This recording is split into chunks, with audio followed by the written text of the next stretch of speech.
Assalamualaikum warahmatullahi wabarakatuh. Waalaikumsalam warahmatullahi wabarakatuh. Sahabat religi dimanapun berada, bertemu kembali kita dalam obrolan seputar layanan keagamaan KUA Kecamatan Tiumang, Kemenak Kabupaten Dharmasraya. Bersama kita pagi ini beliau Bapak Kepala Kantor Urusan Agama Kecamatan Tiumang, Bapak Hendra Ardinata SAG. Kali ini kita akan membahas sebuah kasus yang sering terjadi di masyarakat. Adalah kasus hamil di luar nikah. Yang akan kami bahas di sini adalah penekanan bagaimana prosedur cara mendaftar sampai pelaksanaannya, apakah berbeda nantinya dengan kasus dengan pendaftaran pada umumnya yang tanpa masalah ataupun tanpa kasus, dengan yang memang hamil di luar nikah ini. Begitu Pak, untuk pertemuan kita kali ini. Yang pertama Pak, secara kasus hamil di luar nikah ini bisa tidak diproses di KUA? Baik Pak Taufik. Ini kalau kita di KUA sering juga menemukan permasalahan ada calon pengantin yang sudah hamil duluan. Iya Pak. Ya mungkin dalam bahasa agamanya kan hamil di luar nikah.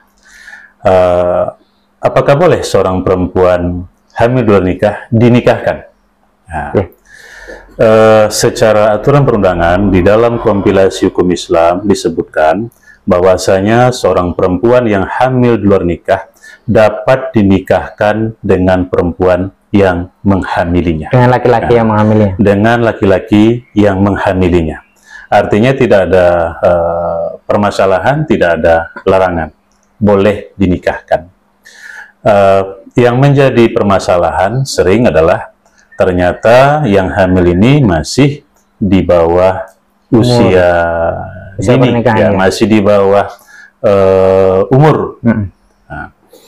Jadi kalau seandainya yang bersangkutan memenuhi persyaratan, ya tidak ada masalah, dapat kita laksanakan.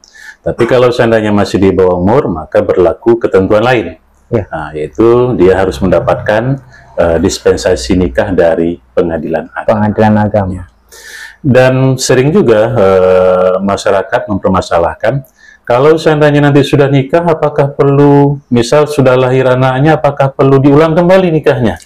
Itu banyak pertanyaan. Ini Pak, juga banyak pertanyaan di masyarakat. Ya, bahkan ada sebagian masyarakat yang berpendapat, kalau nanti sudah nikah, dinikahkan, setelah lahir anaknya, harus diulang kembali ijab kabulnya. Nah, kalau kita di KUA, ya yang menjadi pegangan kita adalah kompilasi hukum Islam. Ini disebutkan pada pasal 53 bahwasanya perempuan yang sudah hamil itu boleh dinikahkan tanpa menunggu lahir dulu anaknya. Dan setelah si anak lahir, ya maka tidak diperlukan kembali untuk dinikahkan ulang.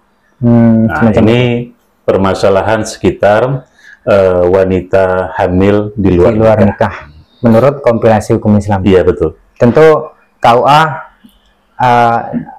dasarnya undang-undang tersebut melakukan atau dalam arti menjalankan amanah undang-undang tersebut dengan menerima pernikahan atau bisa menikahkan secara resmi di kantor urusan agama, nikah tercatat meskipun kasusnya adalah hamil di luar nikah atau hamil di luar nikah. Hamil duluan. Terus itu kira-kira apa saja yang dilengkapi persyaratannya Pak? Sama seperti calon suami atau calon istri yang menikah lainnya. Sama persyaratan menikah berlaku umum Pak. Berlaku umum. Yang bersangkutan mesti mempersiapkan KTP, KK, ijazah, akta kelahiran, sebagaimana yang sudah kita bahas beberapa waktu yang lampau. Ya, itu juga yang harus diurus oleh yang bersangkutan.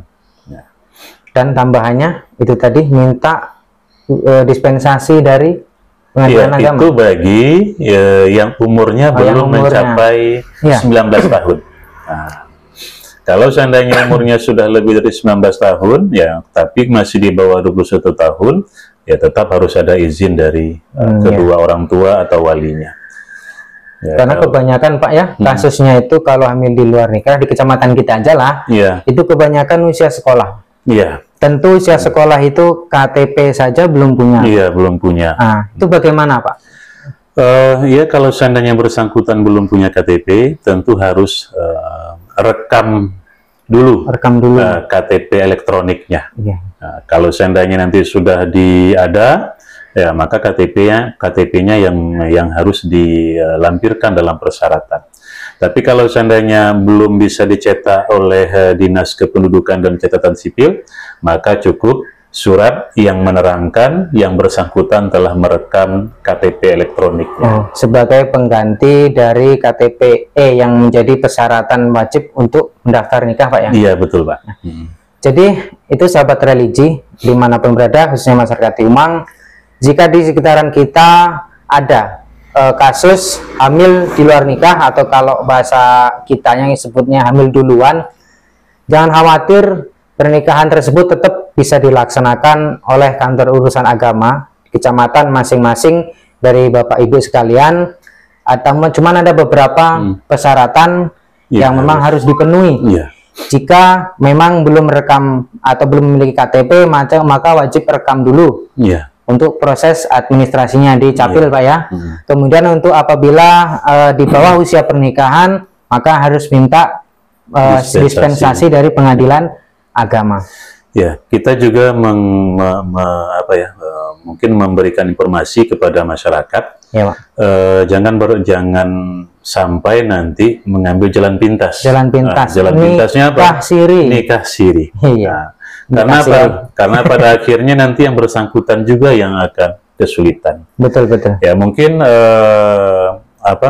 konsep yang bisa kita berikan kepada masyarakat, ya lebih baik menyelesaikan masalah di awal, daripada menyelesaikan masalah di kemudian hari. Ya. Berakit-rakit ke hulu Pak. Ya, artinya ya kalau di kemudian hari kita kan nggak tahu nih Pak, apakah mereka punya kesempatan. Punya waktu, punya uang, yang kesempatan itu Pak. Nah, kalau seandainya enggak, akhirnya apa? Sampai kapanpun nikah mereka tidak tercatat. Nah, dan ini sudah banyak kejadian. Apalagi sampai karena ribet nih, saya ambil duluan nunggu saya nanti besok udah usia nikah. Ternyata anak sudah lahir Pak ya. Anak sudah lahir, kemudian yang jelas anak itu tidak tercatat semacam itu. Dan prosesnya akan panjang.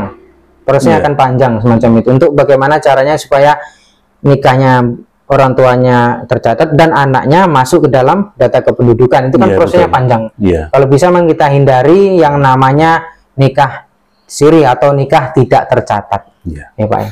Iya betul Pak. Mungkin ada sebelum kita tutup segmen ini Pak, ada closing statement mungkin dari Bapak. Ya, pada intinya Bapak Ibu semua, wanita yang hamil bernikah dapat dinikahkan dengan pria yang menghamilinya. Pernikahan dapat dilaksanakan tanpa menunggu si anak lahir.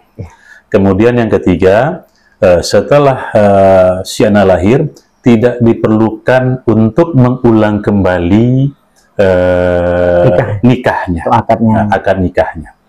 Mungkin itu yang penting Pak. Terima kasih Mbak Kwa sudah bersama kita membahas kasus-kasus yang ada di sekitaran kita ini. Semoga bermanfaat.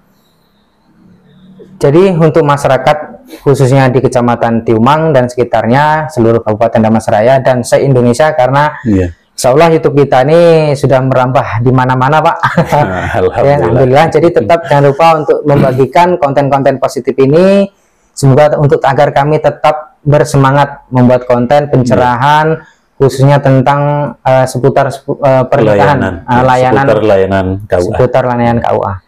Jadi itu terima kasih banyak Pak atas waktunya. Assalamualaikum warahmatullahi wabarakatuh. Waalaikumsalam warahmatullahi wabarakatuh.